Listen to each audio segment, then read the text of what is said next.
মিরপুর ৬ নম্বর কাঁচাবাজার থেকে যোগ দিচ্ছেন সিনিয়র রিপোর্টার মাশরাক রাহাত। রাহাত, পণ্যের সরবরাহ কেমন দেখছেন এবং দাম নিয়ে ক্রেতারা কি বলছে?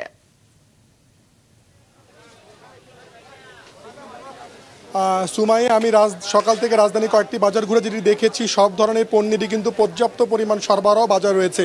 আমি যেমনটি বলতে পারি, যেমন আমি বাজারে দেখেছি প্রত্যেকটি চালের দোকানেই কিন্তু বস্তায় বস্তায় চাল মজুত রয়েছে, কিন্তু তারপরেও কিন্তু চালের দাম সপ্তাহের ব্যবধানে 2 থেকে 9 টাকা বেড়েছে। আমি বিক্রেতাদের সাথে কথা বলেছি, তারা যেটি বলছে, তারাও নাকি কোনো কারণ খুঁজে পাচ্ছেন না। তারা বলছেন এখন চালের আসলে ভরা মৌসুম, চালের দাম বাড়ার কোনো কারণ নেই। তাদের যেটি দাবি, তারা বেশি দামে কিনছেন, যে কারণে তারা আসলে বেশি দামে চাল বিক্রি করছেন। আর সবজির বাজারের চিত্র যদি আমি বলি, আসলে নতুন করে কিন্তু কোনো ধরনের সবজির দামই সেভাবে বাড়েনি। ঈদের আগে আসলে যে দামে সবজিগুলো বিক্রি হচ্ছিল, ঠিক একই ধরনের দামেই কিন্তু আসলে সবজি রাজধানী বাজারগুলোতে বিক্রি হচ্ছে। আবার দেখেন, মুরগির দাম কিন্তু কেজিতে 20 থেকে 30 টাকা বেড়েছে। আবার অন্যদিকে কিন্তু মুরগির ডিমের দাম ডজন প্রতি 10 টাকা কমেছে। এখন ক্রেতারা যেটি বলছেন, বাজারে নতুন করে আর কোনো সিন্ডিকেট হচ্ছে কিনা সেটি আসলে খতিয়ে দেখা দরকার, এবং বাজারে আসলে মনিটরিং এবং তদারকির একটি অভাব আছে।